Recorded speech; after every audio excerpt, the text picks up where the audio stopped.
اعوذ باللہ من الشیطان الرجیم بسم اللہ الرحمن الرحیم قل رب زدنی علما۔ السلام علیکم ورحمۃ اللہ وبرکاتہ۔ آج کا ہمارا ٹاپک ہے ابتدائی طبی امداد، فرسٹ ایڈ۔ کسی بھی جائے حادثہ کی جگہ پر کسی بھی جان کو بچانے کے لیے کوئی جانی نقصان نہ ہو تو وہاں پہ فوری طور پر جو مدد کی جاتی ہے اسے کیا کہتے ہیں؟ فرسٹ ایڈ، یعنی کہ ابتدائی طبی امداد۔ یہ جو آپ کو ایک باکس نظر آ رہا ہے ریڈ کلر کا، اور اس میں ایک سائن بنا ہے، پلس سائن ہے، اور نیچے لکھا ہوا ہے فرسٹ ایڈ۔ جہاں پہ بھی یہ سائن آپ کو نظر آئے گا تو اس کا انٹرنیشنلی یہ ایک ٹرمنالوجی ہے، اور اس کا کیا مطلب ہے؟ فرسٹ ایڈ، یعنی کہ ابتدائی طبی امداد۔ ابتدائی طبی امداد، تعریف اس کی کیا ہے؟ ڈیفینیشن اچھی طرح سے یاد کیجئے گا۔ کسی مریض کو حادثے کی جگہ سے قابل اور مستند ڈاکٹر کے پاس یا ہسپتال لے جانے سے پہلے اس کی زندگی کو برقرار رکھنے کے لیے جو حفاظتی اقدامات اختیار کیے جاتے ہیں ان کو ابتدائی طبی امداد، فرسٹ ایڈ کہتے ہیں۔ یہ ہے اس کی ڈیفینیشن۔ اچھے فرسٹ ایڈر کی خصوصیات اور اوصاف۔ ابتدائی طبی امداد پہنچانے والے میں بدرجہ ذیل خصوصیات کا ہونا اشد ضروری ہے۔ وقت کا پابند ہو، حفظان صحت کے اصولوں سے واقف ہو، نظم و ضبط جیسی خوبی کا حامل ہو، خوش طبع اور خوش اخلاق ہو، سمجھدار اور رضاکارانہ طور پر کام کرتا ہو، چست اور چلاک ہو، موقع شناس سی کی خوبی کا مالک ہو، خدمت خلق کے جذبے سے سرشار ہو، ہلکے ہاتھ کا ہو، یعنی کسی مریض کی مرہم پٹی کے وقت اس کو تکلیف نہ پہنچائے، خود اعتماد ہو، ایمانداری سے کام کرنے والا ہو، اچھی سیرت کا اور کردار کا مالک ہو، فرسٹ ایڈ پہنچانے میں مہارت رکھتا ہو، فرض شناس ہو، بلند حوصلے، مضبوط دل اور مضبوط اعصاب کا مالک ہو، شائستہ گفتار کی خوبی رکھتا ہو، مریض کو حوصلہ اور تسلی دینا جانتا ہو، صدمہ اور چوٹ وغیرہ سے کوئی مریض بے ہوش ہو جائے یا اس کا سانس بند ہو جائے تو مریض کو ہوش میں لانے اور اس کا سانس بحال کرنے کا طریقہ بھی جانتا ہو، درد مندی کا جذبہ رکھتا ہو، سائیکل، موٹر سائیکل یا گاڑی چلانا جانتا ہو، عام طور پر استعمال ہونے والی ادویات، میڈیسن کے بارے میں بھی علم رکھتا ہو۔ ابتدائی طبی امداد کے اہم ترین طریقے کون سے ہیں؟ کسی مریض یا زخمی کی زندگی بچانے کے لیے فرسٹ ایڈ کو مندرجہ ذیل 3 اہم ترین امور کو مد نظر رکھنا چاہیے۔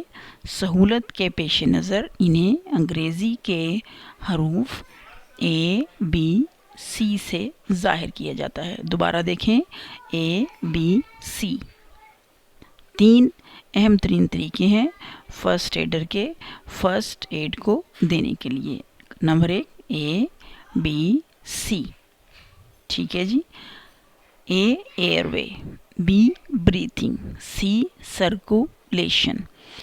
ایئر وے ہوا کے راستے کا کھلا ہونا، یعنی سانس آتا جاتا رہے اور ہوا لگتی رہے۔ بریتھنگ سانس کا مناسب طور پر جاری رہنا۔ C سرکولیشن دوران خون کا بحال رکھنا۔ یہ 3 طریقے استعمال کرنے پڑیں گے فرسٹ ایڈر کو فرسٹ ایڈ دیتے وقت۔ انسانی زندگی کو برقرار رکھنے کے لیے پھیپھڑوں میں آکسیجن کا جانا نہایت ضروری ہے۔ یہاں وہ خون میں مل کر جسم کے تمام اعضاء تک پہنچتی ہے۔ جسم کے بعض حصے ایسے ہوتے ہیں جن کو کچھ وقت کے لیے آکسیجن نہ مل سکے تو ان کو زیادہ فرق نہیں پڑتا، لیکن کچھ حصے ایسے بھی ہیں جو آکسیجن کی کمی یا نہ ملنے سے بہت جلد متاثر ہونا شروع ہو جاتے ہیں۔ مثلاً دماغ کے اہم عصبی خلیے صرف 3 منٹ تک آکسیجن نہ ملنے کی وجہ سے مر جاتے ہیں۔ مندرجہ ذیل صورتوں میں زخمی یا مریض کے سانس لینے کے عمل میں خلل پڑ سکتا ہے۔ نمبر 1 دل کی دھڑکن